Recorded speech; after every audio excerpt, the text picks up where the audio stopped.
Assalamualaikum. Tuan-tuan, kalau rasa video saya bermanfaat untuk tuan-tuan, saya mohon tuan-tuan give thumbs up, like, share dan subscribe video saya. Terima kasih. Assalamualaikum. Assalamualaikum. Hai guys. Hari ni kita jumpa lagi dengan Encik DIY. Okay. Hari ni sebenarnya saya nak buat satu video video paling basic sekali, berkenaan dengan macam mana kita nak buat ataupun nak sambungkan wire kepada plug. Okay. Sebelum tu saya nak explain sikit mengenai plug. Okay. Ini adalah plug 3 pin. Okay. Kadang-kadang kita ada jumpa plug 2 pin dan sebagainya, tapi Malaysia sebenarnya standard kita adalah pakai plug 3 pin. Okay, di mana-mana rumah kita semua plug 3 pin kita jenis macam ni. Ini sama dengan standard UK. Kita pakai standard yang sama dengan UK. Okay. Kalau kita pergi Europe, dia punya bentuk 3 pin dia lain. Oh, Europe bukan pakai 3 pin, pakai 2 pin. Okay. So serta-serta negara dia akan menggunakan plug soket yang lain. Okay. Right. So sekarang ni saya nak explain sikit pasal plug. Okay. Ini adalah plug brand Schneider. Okay. Dan ia ada fuse, dan dekat sini dia mention fuse dia adalah 13M. Okay. Ada tulisan, ada nampak? Tu dia 13M. Okay. So kalau kita beli plug, ada berbanyak macam jenis plug. Ada yang mahal, ada yang murah. Apa bezanya? Quality dia. Okay. So kadang-kadang saya pernah beli yang plug yang murah, dia mudah terbakar. Okay. Connection dia panas dan tak berapa elok. Okay. Based on experience saya, plug jenis yang Schneider ni, yang jenis macam ni, okey lah, tidak memberi masalah. Buat masa ni belum ada yang terbakar. Tetapi yang murah, selalunya kebanyakan akan ada yang terbakar lah. Well, it depends lah. Sebenarnya it depends dengan load kita berapa besar. Kalau kita terlampau load banyak sangat pun, dia boleh jadikan dia mudah terbakar. Tapi kita jangan risau. Ciri keselamatan yang ada dalam plug adalah sebenarnya fuse. Okay. Ada 13. Yang macam ni, dalam ni case ni ada 13M fuse. Okay. Okay, saya akan guide macam mana kita nak buat pendawaian untuk plug ni. Tapi before that, apakah wire yang kita perlukan? Okay. Untuk pendawaian plug macam ni, kita perlukan wire 3 core ataupun 3 core. Okay. Kenapa perlu 3 core? Sebab dekat sini kita ada yang ini adalah earth, yellow and green. Nampak tu? Ada certain green saja, tapi ada yang yellow and green punya wire. So dia earth. Kalau brown, dia adalah wire live. Okay. Brown ataupun red. Okay. Merah ataupun coklat. Okay. Yang biru ataupun hitam adalah wire neutral. So ini adalah kaki neutral, ini adalah kaki live ataupun positive red. Ini adalah wire ground, earth. Okay. Dan kalau kita susah sangat nak faham ataupun tak tahu, kalau kita tak didatangkan dengan kertas ni, kita boleh tengok wire coklat ataupun merah akan disambungkan kepada kaki yang ada fuse. Okay. Kaki mana ada fuse, bila kita buka, itulah wire red ataupun wire live, ataupun yang warnanya adalah coklat ataupun merah. Yang atas sekali mestilah ground. Okey, ini adalah earth. Dan yang lagi satu yang tak sambungkan kepada fuse, itu adalah neutral. Jadi simple kan? Senang. Okey. Perkara kedua kita perlu tahu adalah, masa kita beli ni, sebaik-baiknya ada ini dia. Apa dia tu? Ada sirim logo. Jadi kita pun rasa selamat sedikit sebab dia telah melalui piawaian sirim. Kan? Okey. apakah jenis wire yang sesuai untuk plug jenis ini. Okey, berapa besar saiz wire? Biasanya saya pakai paling maksimum yang boleh muat pun 3 core 2.5 mm, tapi dia dah sangat ketat. Okey, dah sangat ketat. Itu maksimum, takkan boleh lagi lebih daripada 3 core 2.5 mm. Okey, tapi hari ni saya nak tunjuk macam mana kita nak sambungkan wire ke plug dengan cara yang paling senang. Okey, apa tools yang perlu ada? Okey, kita perlukan ni screwdriver mata bunga, kan? So kita kena first kali kena buka yang tengah ni. Okey, yang bahagian tengah. Okey, saya ni guna satu tangan, tapi saya akan stopkan video ni kejap. Saya akan buka ni dulu. Okey, okey, saya dah ni antai skru ni. Gunakan ni mata Phillips. Lepas tu kita boleh buka. Lihat apa yang ada, apa yang tertanggal, kita tengok. Ini earth, kita masukkan balik. Okey, kita masukkan earth.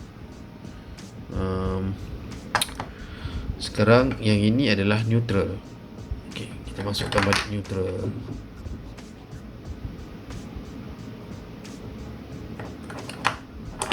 Okey, dah.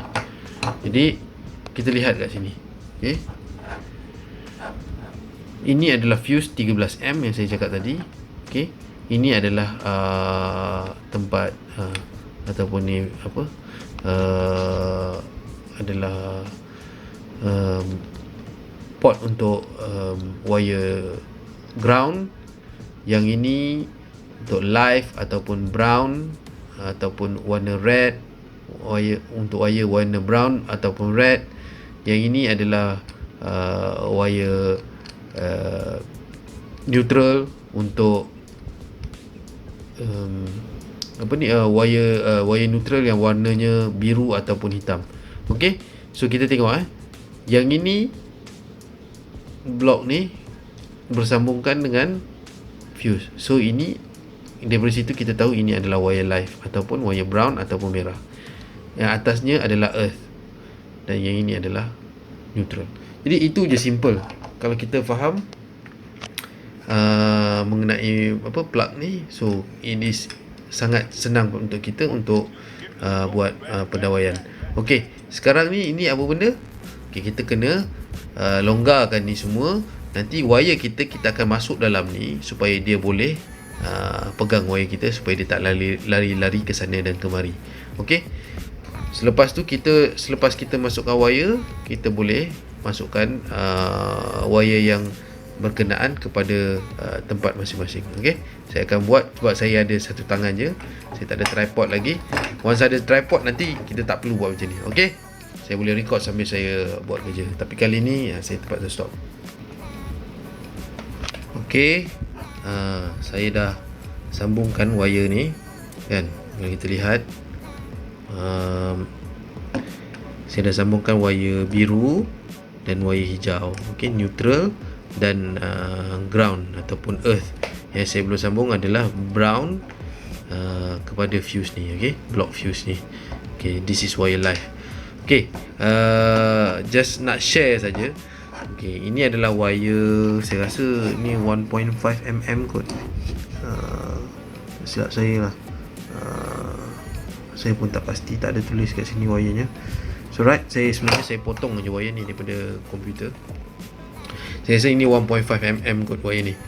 Okey, dan okey, saya saja nak bagi tips lah sikit macam mana kita nak memudahkan wire ni masuk ke dalam ni. Kadang-kadang susah. Okey, so kita boleh keluarkan kita punya kaki ni, masukkan dan pastikan kita dah unscrew ataupun apa, loosekan skru ni sampai kita dah tak nampak. Kalau kita lihat daripada lubang ni, kita dah tak nampak dah skru tu. Baru kita masukkan wire ni sampai habis, kita skrukan. Baru senang. Okey, saya dah sambungkan wire brown ke port untuk live yang mana bersambung dengan fuse 13M. Kita lihat kan. Kita pun kena pastikan penyambungan kita ni ketat betul-betul supaya tidak berlaku spark. Bila wire tidak ketat penyambungan, dia akan panas. Okey, sebab connection dia loose. Jadi kita kena pastikan betul-betul wire kita ketat. Okey. Saya guna apa? So selain daripada kita guna mata Philips ni tadi, kita perlukan test pen. Okey. So test pen ni kecil, senang. Okey. Senang kita ketatkan. Yang ini semua saya dah ketatkan tadi. Saya pakai test pen. So once kita dah siap semua, kita bolehlah tutup. Okey. Kita tutup dan kita skru ni. Lepas kita dah skru ni, kita boleh ketatkan ni. Ini adalah untuk ketatkan yang tempat dia pegang wire tadi tu. Alright. Itu sahaja. Okey. Okey, semuanya saya dah ketatkan, saya dah skrukan. Saya letak balik kertas ni. Okey. So saya tak suka benda ni hilang. So saya suka letak balik kat sini. Okey. Sekejap ya. Bila bekerja dengan satu tangan macam ni lah. Okey. Okey, tuan-tuan. Ni yang tadi kita dah buat. Saya dah on. Ini saya sambungkan kepada transformer 12 volt. See? Dah menyala. So maksudnya penyambungan dia okey. Tiada spark. Macam tu. Jadi tuan-tuan, perkara yang saya rasa perlu kita beri perhatian dalam penyambungan plug adalah, satu, kita perlu cari wire yang bersesuaian supaya tidak berlaku apa-apa masalah dalam pendawaian.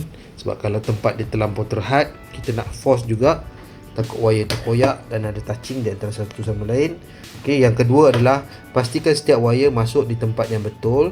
Earth di atas, di tempat yang fuse adalah wire live atau brown ataupun red, dan wire neutral adalah warna biru ataupun warna hitam. Okey, depends dengan wire yang kita guna. So itu sahaja. Selain daripada tu, saya harap tuan-tuan beli barang ataupun peralatan yang mempunyai chop siri. Alright tuan-tuan, saya harap itu sahaja. Dan saya harap lepas ni tuan-tuan semua boleh memasang ataupun membuat pendawaian untuk plug point tuan-tuan, atau tukar plug point yang rosak buat sendiri. So kerja-kerja DIY ni sebenarnya adalah mudah dan senang. Okey, ketemu lagi dalam tips-tips yang akan datang, supaya dapat membantu lagi kehidupan seharian kita dengan membuat perkara-perkara yang lebih berfaedah. Alright tuan-tuan, terima kasih banyak-banyak kerana menonton. Sekiranya video ini bermanfaat, saya mohon tuan-tuan subscribe channel saya, share dan like. Terima kasih. Assalamualaikum.